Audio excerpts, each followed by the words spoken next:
ಅಯೋಧ್ಯೆಯ ರಾಜ ದಶರಥ ಹಾಗೂ ಕೌಸಲ್ಯ ಪುತ್ರನಾಗಿ ಶ್ರೀ ಮಹಾವಿಷ್ಣುವಿನ 7ನೇ ಅವತಾರವಾಗಿ ಶ್ರೀರಾಮನು ಜನಿಸುತ್ತಾನೆ.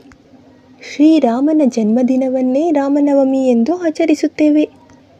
ರಾಮ ಎನ್ನುವ 2 ಅಕ್ಷರ ತುಂಬ ಮಹತ್ವಪೂರ್ಣವಾದದ್ದು, ತುಂಬ ಅರ್ಥವಿದೆ. ರಾ ಎಂದರೆ ಬೆಳಕು, ಮಾ ಎಂದರೆ ಒಳಗೆ. ನಮ್ಮ ಒಳಗಿರುವ ದೈವಿಕ ಬೆಳಕನ್ನು ಎಚ್ಚರಿಸಿಕೊಳ್ಳಲು ರಾಮನಾಮವನ್ನು ಜಪಿಸಬಹುದು. ವಿದ್ಯಾರ್ಥಿಗಳಾದರೆ ರಾಮನ 9 ನಾಮವನ್ನು ಬರೆದರೆ ಅವರ ವಿದ್ಯಾಭ್ಯಾಸದ ಮೇಲೆ ಏಕಾಗ್ರತೆ ಹೆಚ್ಚಾಗುತ್ತದೆ.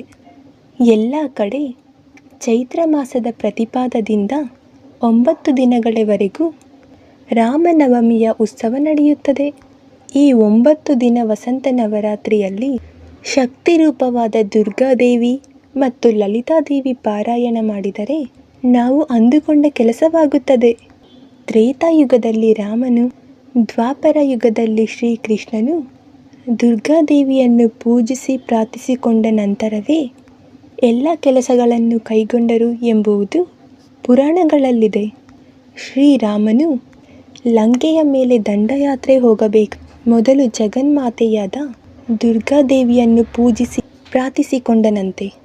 ಆದರೆ ದುರ್ಗಾದೇವಿಯನ್ನು ಪೂಜಿಸಲು 100 ಶ್ವೇತವರ್ಣ ಕಮಲಗಳಿಂದ ಪೂಜಿಸಬೇಕಾದಾಗ ಶ್ರೀರಾಮನಿಗೆ ಕೇವಲ 99 ಶ್ವೇತವರ್ಣ ಕಮಲ ಮಾತ್ರ ಸಿಗುತ್ತದೆ.